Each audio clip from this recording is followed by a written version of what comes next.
And welcome back to the ABCs of ERP and Beyond. My name's Pete, and as always, I'm joined by my co-host Nirav. And today, we're walking you through the 10 essential steps to set up Business Central for distributors. So, if you're implementing Business Central for the first time or transitioning from another system, maybe something like QuickBooks, then this episode will hopefully be the one to help you navigate the setup process smoothly.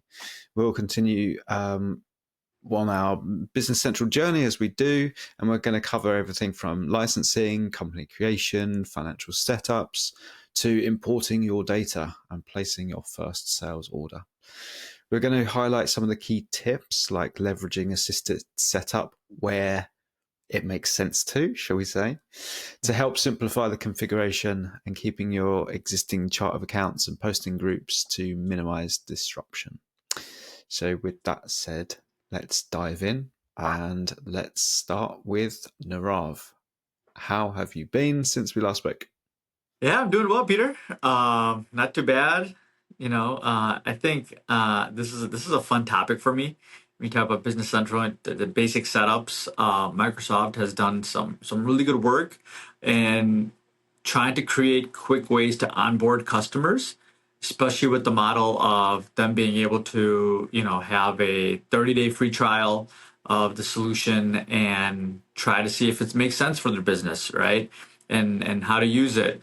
So there's a lot of ways actually to get started pretty fast, but I think sometimes when there's too many ways, it could become a little overwhelming out there. Yeah. So what we try to do with today's podcast is to show like the 10 quick ways, right? And it's not gonna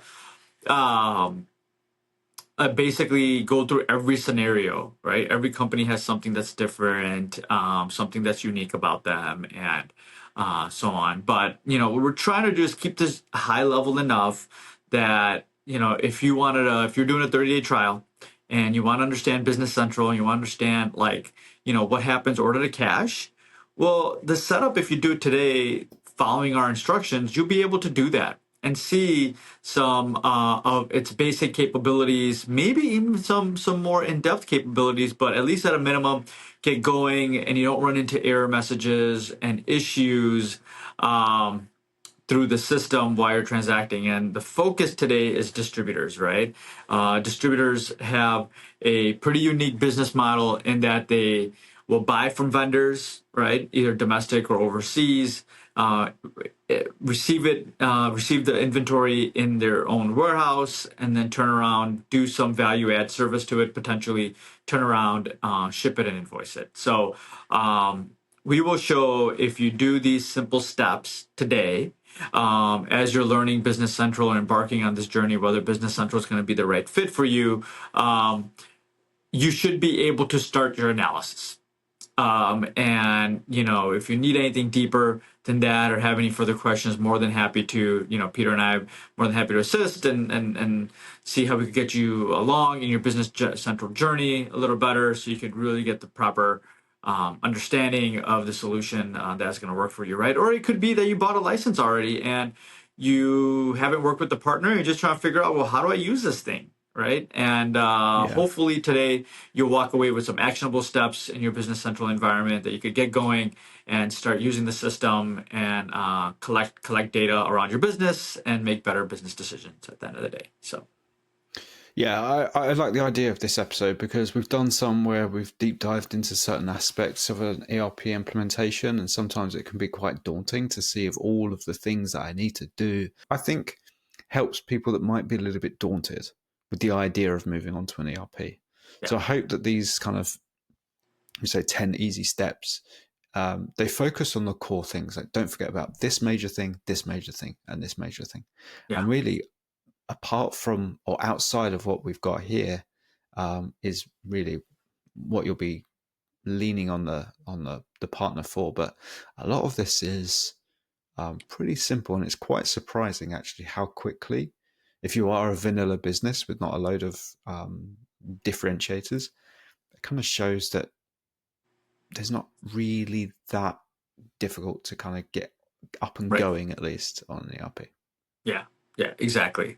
And we've kind of made this episode on purpose is to I wouldn't say dumb it down, Peter, right? I think we'll just say provide more clarity because an ERP system is huge, right? It's think of a mall with like 300 stores, right? And you got to buy a couple things and you just don't know where you need to go, which stores you're going to go to buy it, right? Yeah. And But this is the thing. It's like there's 300 stores, and like my 80, if I was to put my ITW hat on, out of yeah, the 300, as long as I hit these six, yeah, I'm pretty much there. Like I've exactly. got what I needed to get. Exactly. Exactly. That's the whole idea here, right? Is to share the knowledge that we have and, hopefully that somebody else could take this and instead of the 300 stores, they could narrow it down to 10 for them to get going and get their job done. But then, maybe along the way, while you're browsing and doing some transactions, along the way, you'll see other stores and you'll see other functionality like, hey, this is interesting. I want to kind of read up on Mm, it. I want to learn a little bit more on it. So yeah. that's the whole intention of today. And the system is really, really big, as we just mentioned, right? It could be used by anyone from one license using Business Central all the way up to like 400 or 500 licenses, right? So Yeah. a lot of depth to it, but we just want to cover the high level today and continue, focusing on. Then I like this one. I think if this works out really well and we get good feedback, I'd be more than happy to do one for manufacturing and maybe one for e-commerce or whatever, Yeah. right? On Business Central. But today Yep. we'll focus on the distribution side. Yep. Okay. So I know you've thrown your screen up already, but I guess we should start really where we start most things here. Point number one, or step number one, should we say? Yeah, Licenses. licenses. Not too much to say here. What do we need to consider for licenses? Yeah, either work with a partner, Microsoft partner local to you, or somewhere through Microsoft to at least get a single license. And there's a reason for that, right? You could always get a 30-day license. That's fine. Um, that's free if you go to Microsoft's website and go to Business Central. We should probably put a link in our YouTube Yep. channel for this video for the free 30-day trial. But if you do that, it's kind of like you're on your own. And let's say you actually enjoyed using Business Central and you, after all the data that you imported, all that stuff, well, after 30 days, that data's gone. So I recommend you at least get a license. So it's a minor investment, to your trial essentially. So it's not free. In this case, it's $70 per user per month. So just get like one license and through Microsoft or Microsoft partner. So whatever you do in Business Central for your quote unquote testing or trial, you don't lose that data. So if you decide that your trial is going to go on for 60 days, right, or 90 days, or whatever data you put in there, you could always extract it out and keep it down the road. So I recommend getting at least a single license for your analysis or viewing, but you could always do this through a trial Business Central license as well, Yeah. essentially. Okay. Okay, good. So your screen is up, and I guess this is where I kind of sit back Yeah. and eat some popcorn as we Yeah. go through this. We were just saying before we recorded that oftentimes it's, and I Yeah. think almost every single time now it's been you sharing your screen, and I get to sit back and relax. And I know that my time will come when we get into something, and I Yes. have to actually Yes. start doing some hard work. But again, here we are. Yeah. Narav's got BC up, so I'm going to hang back and Yeah. let's go through the Yeah. steps. So step number two, then let's go. Yeah, so we logged in. So we're logged in at BC. It's going to be, this is on the SaaS version, by the way. So here we have a URL. That's your specific URL for your tenant or whatever, right here in the middle. And what environment? Right now, I'm in my sandbox. Okay, so if you're in Business Central right now or you're new to Business Central, all this looks foreign. Well, good. That's the intent of this podcast. So it's supposed to Yeah. look foreign, and we're supposed to walk you through it, right? So you'll see your Business Central client. This is how the home screen is going to look for you essentially. Whether you're in Sandbox or production or wherever you're in, doesn't really matter. But if you're the first time you're logging into Business Central, this is how it's going to look. And you're probably going to be in this company called the Cronus USA company here on the top left. The Cronus USA company is like the generic out of the box company from Microsoft that they deliver. Now, this generic out of the box company has some basic setups in it already. So it has like chart of accounts, it has some basic setup data like units of measure, posting setup tables that we'll kind of discuss that here in a little bit, what that is, payment terms, right? Other necessary kind of master data that's necessary to support your transactional data at the end of the day. So I recommend is to create a new company off of this default company that Microsoft delivers, but carry forward some of that master data setup, so you don't have to do that manually. Okay, so Yeah. really the second step now, because the first step is about licenses. Second step is to go. We're logged into the Cronus company, and we're going to search for companies. So there's this magnifying glass here, and we'll mainly use this option, but there's also this other option called assisted setup. So if you just navigate to assisted setup by using the search icon and go to assisted setup, select that. These are all kind of wizards that Microsoft has developed out of the box to make your onboarding really, really easy and simple. While the intention is really good, and it has some value in some places, I think this could be a little overwhelming for a customer that just wants to get going, right? Yeah. And started. So you don't know which one of these are absolutely like necessary, which one of these you could bypass, right? And which ones you need for your business, right? You spend a lot of time just researching without actually getting any type of work done, to be honest with you. And I'm the type of guy that wants to be a Hmm. go-getter. I want to work. I want to start using the system instead of just like going through every single setup step that's going to give me more confusion at the end of the day. So I could come here, I'll go to general videos, and from my there's general videos here that will show you real quick ways, again, videos to use the system and try to essentially get familiar with the functionality. Again, we're not going to go through this, but you have access to this with your base trial, with your base license. So what I'm going to do is escape out of the assisted setup at the moment, and from here I will get out of here and search for companies. Okay, and when I go to my companies table here, I'm going to select Cronus because that's the company that I have. But more importantly, I'm going to go to New, and I'm going to select Create New Company. When I create a new company, I'm going to get a wizard that pops up. Create New Company wizard. I'm going to put my company name in here. Let's say it's let's say I'm going to put it as Peter. Give me a company name.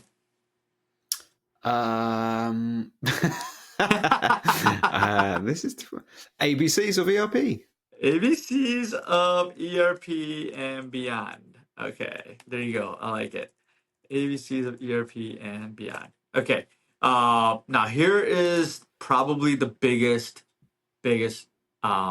feature you need or field that you need to make sure is selected correctly is when you are making a new company, the system is telling you, well, where do you want to get the setup data from? Do you want to create it from scratch? Do you want to actually create the setup data from another whole company, okay, that has customers, vendors, items, and all that stuff created? Or do you just want to create your own company with setup data only? So you don't have customer, vendor, items. You're going to import that, right? But you have maybe your chart, a basic chart of accounts in there. You have your basic payment terms in there. You have your basic other setup data in there or whatnot, right? So I'm going to select production setup data only here. I'll hit next, and then which modules do you want to bring that setup data in? Okay, this is a nice little feature here. You can select turn on modules, turn off modules, whatever. But I'll just leave everything on. I'll hit next here, and then I could bring in my users. Okay, so step one was obviously getting a license. So when you do that, and when you manage users, it's going to go ahead and bring in your users here. Okay, and I'll hit next, automatic, and then hit finish. And what Microsoft and Business Central is doing at this point is behind the scenes going to create your new company. It's going to copy the chart of accounts and copy some of the setup master tables, right? So then you could then go through and keep creating and refining the company that we have created, your company, distribution company in Business Central. So you could then end up doing your first sales order ultimately. So Business Central went through behind the scenes, right? Did its thing, created a new company in the same tenant. And as it's going through, it's created the shell of the company. For the most part, when you get this message, the company's 75, 80, maybe even 90% complete. It's just telling you now, hey, the company's created. There's still some setup that's happening behind the scenes. So don't worry about it. You can hit OK out of here. And we see the company in our list here, ABCs of ERP and beyond, right? Which is good. That's exactly what we need to see here at this point. Now, if I want to log into that company, on the top right, we have environments. When you open that up, you'll notice in our environment, we don't see that yet under Sandbox 25. So what I'll do very simply is I'll just refresh, hit the refresh on my browser.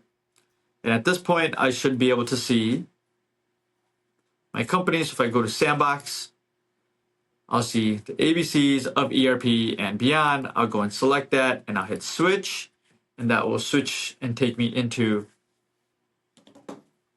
my new company. Created a company. Nice. I know that if I look on the top left of our role center, it's going to say the ABCs of ERP and beyond. Okay.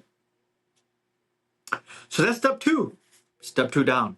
To create our company. Right there. Right there. So that's perfect. Technology. Now, step three. We are gonna add some more data of our company. Maybe our EIN number, right? Our address. Maybe we want to upload our logo. We want to put our bank information, right? All that type of stuff. So I'm gonna go again. Use my navigation, my magnifying glass. I'm gonna select company information. Type in company information here. Come in here, and I'll type in here. Just overwrite this company, ABCs of ERP and beyond. And I'll put my address, whatever, Elite Road, right? Chicago. And it'll go ahead and tell me what zip code. Cool. Fine. I could put my EIN number. I know what that is, right? I could put a logo here. If I had a logo, I could grab a logo. Let's see, do I have a logo here somewhere? Take a look. Let's see that's our logo. Business Central logo. Let's put a phone number. Okay. Put our bank information, right? You could put your ship to information, if your location that you're going to be shipping to, right? Let's say ABC's warehouse and addresses 155 distribution lane, Chicago, or as we like to say, Chicago, and as a Chicagoan. I'll put our address here. Oh, address. All right, keep going here.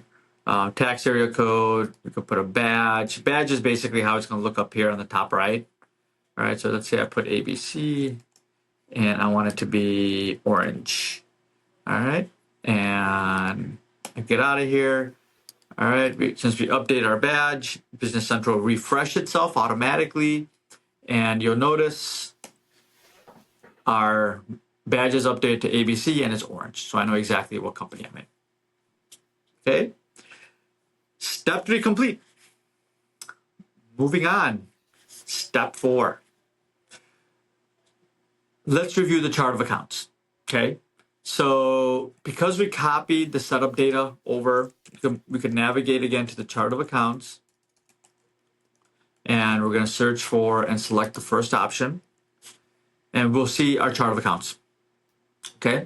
Now, for the most part, if you're just doing your evaluation and just trying to understand Business Central, is it going to work for me? Is it not going to work for me? Or I'm small enough that I could just use the same chart. I don't need to worry about, changing anything on this chart of accounts, right?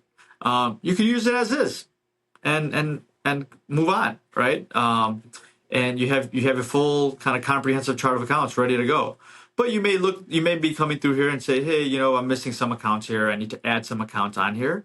What's a really easy way to do this? So I could go ahead and use this share icon on the top right, select edit in Excel which will open up the Excel document for me. Basically, take all this information, push in Excel.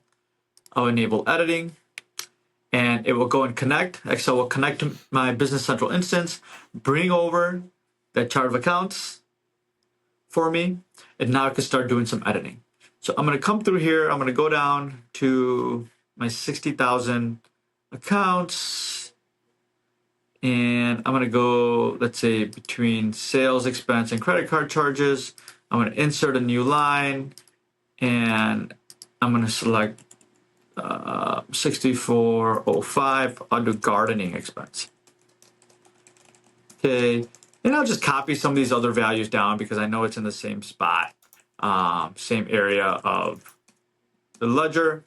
Okay, my search account name, this is kind of important. You want to have a search account name, gardening expense, and that's it, right? Once you have that in there, you make other changes that you want to do in here. I could hit publish. Publish is successful. I could close my Excel chart, right? Chart of accounts. And now I'm going to go and refresh my client. And as soon as I refresh my client, I'm going to go search. I'm going to come down here. And it was at 64,000, right? And I can see the chart of accounts number here. I could see it keep coming down. Down, and I should see right here, gardening expense. Automatically wrote into the table from my Excel file, so without having me to do anything to the UI. So all I'm going to do at this point, once I've finished adding or deleting or whatever I'm going to do through Excel, and I publish, I'm just going to go to home. I'm going to indent my chart, basically, so everything stays kind of in a more proper visual pattern for me. Yeah. Okay. So our chart of accounts is in. Step number 4 is complete. Step number 5, we have to create a new location for our warehouse that we're going to transact in. A couple different ways to do this. I'm going to go and search for a location. Go to locations, and this location represents our warehouse that we're going to bring inventory in, do all our setups and all that type of stuff. Okay. What I would recommend actually for everybody, really easiest thing to do, if you don't have any advanced warehousing processes, you don't have to do a pick, you don't have to do, a warehouse receipt or anything like that. It's a small operation and you just want to get up and going. I would suggest you take the main warehouse and use that as your main warehouse, because that's already set up behind the scenes with the proper location and financial setups done to it already out of the box. So what you could do is actually rename this record if you want, or not rename it, keep it as main, and just change the address. Let's say this is going to be 155, distribution lane, right? We don't have that. This is going to be Chicago, 61236, Illinois. Then you could change the contact. Let's say I just put my name in here, Nirav Shah. I'll put phone number in here. I don't need any of that. And really, that's all I got to do. Everything else is set up for me at this point. And we'll just represent Maine as our main warehouse that we're always receiving our goods in, receiving and shipping our goods out of. You still have an option of changing this if you wanted to change Maine to like Chicago or represent something else, right? If you have multiple locations, there's a little bit of a different setup of that. Again, we're just talking about simple, easy setups in Business Central to get going, the top 10 steps. So let's kind of moving along that same topic or that same route, right? We'll just assume that you have one warehouse. So we use the main warehouse for us to do our warehousing. So step number 5 is complete. Step number 6. Nice. Posting group codes. So what are posting group codes? Posting group codes essentially are a set of codes assigned to your customers, items, and vendors that act as the gatekeeper between the transaction and between the chart of accounts. So the user doesn't have to worry about the right account being selected during the transaction, because the code that's associated to customer, items, and vendors dictate what chart of accounts gets selected, what account gets debited, what account gets credited. Okay, we'll have probably another podcast on that, on what how to set that up or how that whole hierarchy works. But just know out of the box, Microsoft does a pretty good job of setting that up for you already. Creating those codes for you that kind of represent your distribution business. They're already Hmm. set up to the base chart of accounts that Microsoft delivers out of the box, right? And all Yeah. you have to do is understand what those codes are, understand what those maybe some units of measures are, right? The base setups, and associate that to your customers, items, and vendors during the data import process. Hmm. Okay, we'll talk So about that a little. this might be quite a new concept because, especially if you're not coming from an ERP already, this is either super manual by your finance person, Mm-hmm. might not even be a team. Yep. But this definitely does simplify it. So you can have customers. Is this a domestic customer? Is it an export customer? Well, there's different tax implications for that, right? Right. And it's the same for the items. There might be an item that incurs state and federal tax versus a service that might not. And then, Right. dependent if I sell that to an export customer, they're not going to be liable to pay state tax. Right. So Yeah. you set all this up in the background, and then your end users don't have to worry about that. They just Mm-hmm. raise a Mm-hmm. sales order for this customer for this part, and it's just hitting the right chart of accounts Yeah. buckets, right? Yeah. Yeah. I think that's one of the probably biggest differentiators, right, between like an integrated Mm. ERP system with finance, inventory, production, shipping, and receiving. That you could give that GL security to only Yeah, one person. Not everyone has to know your chart of accounts. Not everyone has yeah, to see the balances, right? Not everyone has to know, oh yeah, I need to select this GL account or that GL account. If you're set up correctly, you're just managing the static data. You're managing codes that are familiar in the industry for yeah, people to do their job without having to worry about selecting GL accounts. So, yeah. And this is really crucial important for part. the setup, isn't it? Yeah, Because it is. look at these GL accounts we can see in the background of your BC there, phone services. I want someone to be able to just raise a purchase order for a new phone contract and just click, have a non-stock item for a new phone contract, and it Yeah, hit the right GL bucket. They don't have exactly. to worry. They haven't got to be a finance expert to know, oh, okay, this goes on the income statement as an expense, etc., etc. Yeah, It's a setup that handles that. Yeah, yeah, exactly. Exactly. So we'll keep the same posting setups as it is.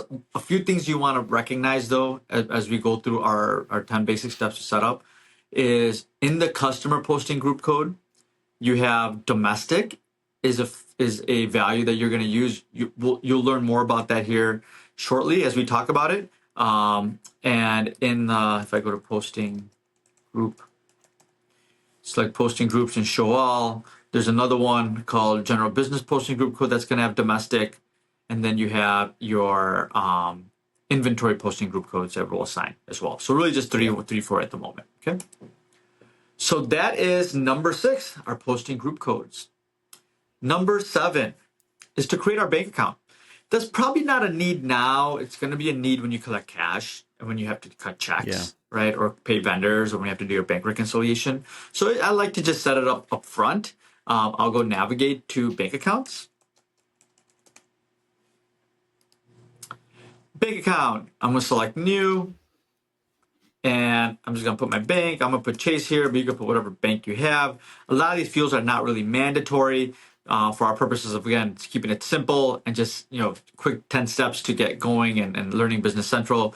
We'll make sure we have a number or a name as a number for the bank account, and we'll put our bank account posting group code. You'll get this message that comes up to say, hey, do you want to use Microsoft Learn? You could say yes, and it'll kind of take you through Microsoft Learn, a little short video on what a bank account means and how you want to make sure that you don't post directly to the bank account GL account, the cash account. You want to prevent that so you have a cleaner bank reconciliation process.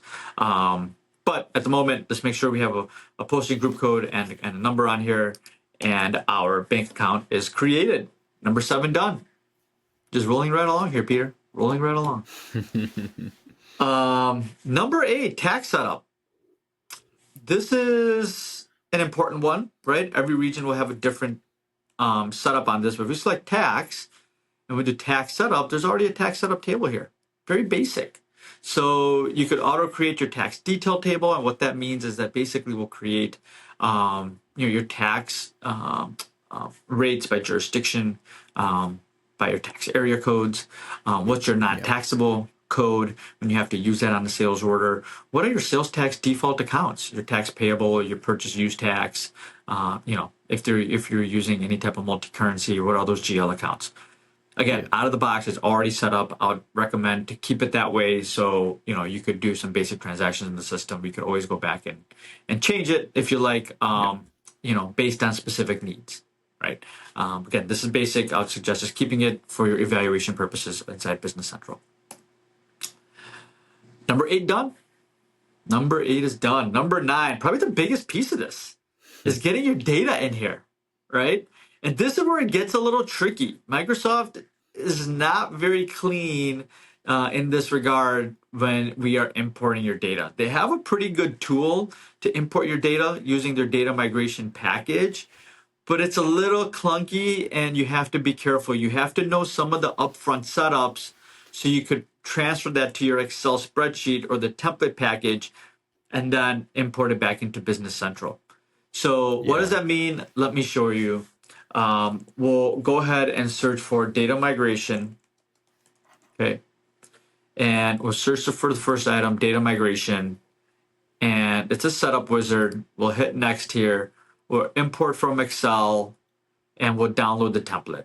First thing is we're going to do is download the template. We got the template that's going to come up here. Okay. You could open that template, right? And start updating this. Now we know there's 4 tabs here: GL account, customer, vendor, items. We did our GL accounts earlier. We're using what's out of the box. We made an update to one account or added one account. So we don't have to worry about the GL account, but customer is important. So we have to start putting our customers in here. Now you can copy and paste and do a little mapping between like any other Excel files you have for customer. But I'll go and create one here. I'll do Nike 001 is going to be our code. I'll do Nike. Nike is going to be the search name. I could put an address. Nike Way. I'll do Portland. All right, this is, again, simple Excel. I'm sure everyone who's watching this video probably knows this. And what's my zip code for Portland again? Oh, 97 something. Anyone out there in Portland is watching this, I don't want them to have get mad at the wrong zip code here. 97035. 97035. All right. And then you can put a contact here, phone number, yada, yada, yada, whatever you want to do.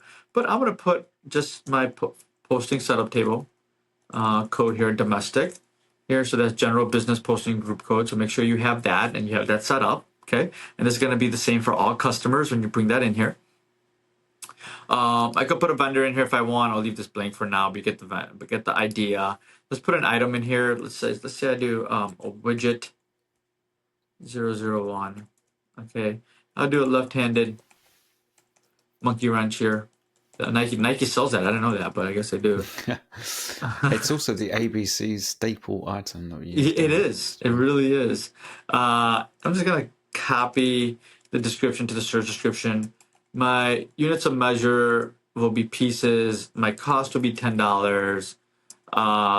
My unit cost will be $100, and that's going to be under unit list price. And that's it. I could always add my minimum stocking quantity, maximum stocking quantity, my safety stock, all that stuff. I could add it at different times. And it's like the MRP engine. Yeah. Right. All Exactly. Yeah. But even though you add this data for your items, there's going to be a couple other fields you're going to need to add for each item. And again, you can use edit in Excel for that. I'll point that out here in a little bit. Let's go ahead and save this. Save this off. I'll put this in our desktop. Okay. I'll hit save. Saved on our desktop. We'll close out of here. All right. Now we'll hit next. And we'll hit no out of here. We don't have any template set up right at the moment. We're just going to go ahead and bring in our raw data. We'll browse. We'll search for that file. The file's right here that we just saved. And it's going to go in, read the file, tell me what it's importing, if there's any errors. So we found that out of the 4 tabs, we're importing one customer, one item. We'll hit migrate. All right, it's going to migrate and say, hey, two records inserted. If there's any issues, we've found any error messages. Okay, we should have a separate podcast on that, but at the moment we kept it very simple. So finish that. Now, if we go to our customer, okay, back on our role center, and by the way, I was hitting escape to get back to our role center. I'll go to customers, and I'll see our customer Nike imported. All right. And I'm going to come down here. We're going to add one more field here to Nike. We're going to add the customer posting group code, and we're select domestic here as well. Now, I did this within the customer card, but I could have easily done it by using the edit in Excel, by coming out, going to share, and doing the edit in Excel. Okay, just know that you want to make sure that's also populated. So if you have like 500 customers in here, export it to Excel, that column will be there, put domestic, publish it. Okay. Yeah. Now, if we get out of here, we'll go into our item. Now, this is where you want to make sure when you get into your items, you want to go into your item. And our left-handed monkey run did import here. We want to do a couple things. First, we need to fill out the general product posting group code, which I'll just do raw material, and our inventory posting table, which I'll do raw material. Okay. Now, there's other base default settings in here. You pick one that matches and suits the item correctly, right? Because these are all linked to GL accounts in the background, right? Again, don't spend too much time on this. We'll do a separate podcast on it, but it's important to understand that these are important fields. You need to have these fields populated before you put in a sales order. Okay. Yeah. Now, the next field that's necessary, which isn't really easily understandable, is sales unit measure.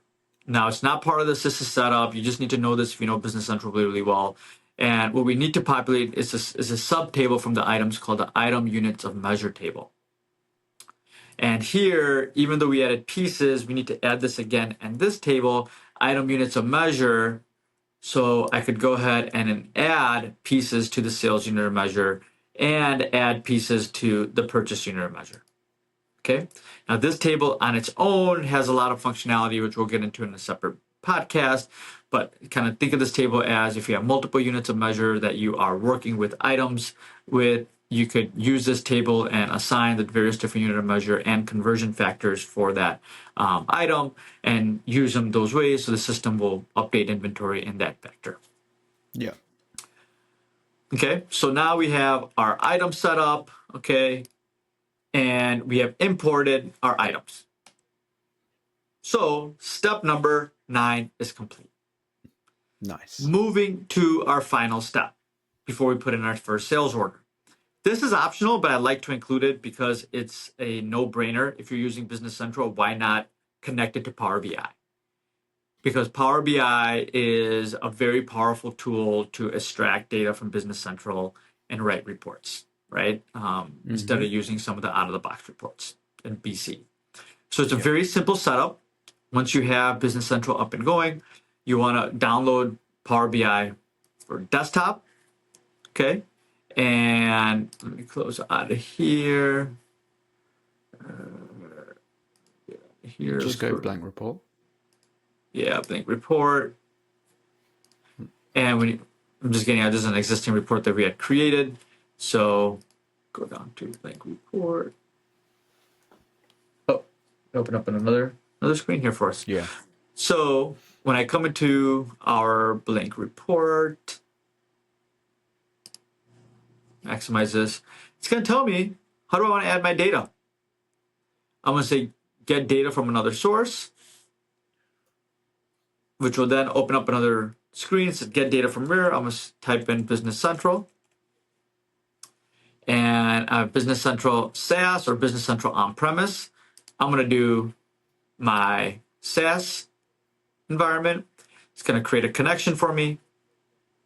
It's going to find a license, do a connection, and then bring over all my different environments. And here I'm working in Sandbox 25. And we'll open this up and we see our ABCs of ERP company. And I'm going to go ahead and find some web services or APIs that I could use to extract data. Let's say I just do my GL accounts. It's going to show me that. I'm going to load that right into my Power BI report. And I can now start really quickly extracting data out of BC right into Power BI. Now, there's way more to this than what I'm showing. This is just the basic setup just to get the connection going. But you should, this is at least at a minimum, you should try to get this connected right away so you can start playing around with it, right? Getting yourself familiar with how Power BI works and how Business Central, how you could extract Business Central data. So here, real quickly, I could just show, I could just pick up number, and then I could pick up maybe display name, and you'll notice that it's going to go ahead and pick up the data from BC. And if I go down to that chart of accounts that I created, let's keep going. And we shall see 64. Keep going. Did I miss it? Oh, there it is, gardening expense. So you see how that came over directly from our API. So that's step 10. Yep. We finished the Business Central top 10 easy setup steps to get going for a distribution company. Now, how does this all come together? Let's put in our first sales order. So I'm going to minimize my Power BI, go back into Business Central. I'm going to go into sales orders.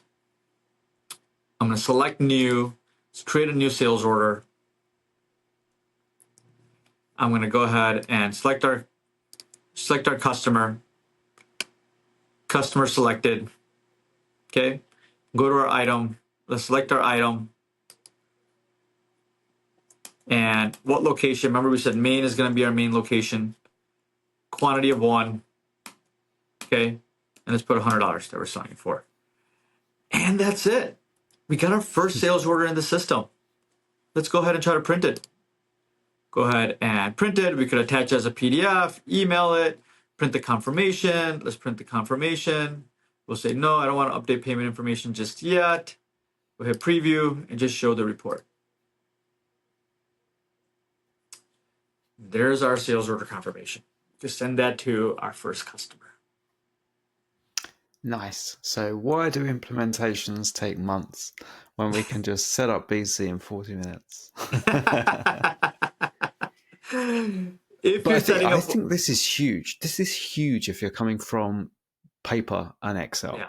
Yeah. If you're a small business, this is such a massive step. Yeah. Isn't it? Really? I agree. Absolutely. I mean, you're a startup, you're looking for an ERP, right? You need something to get going right away. Maybe you have a little bit of historical data.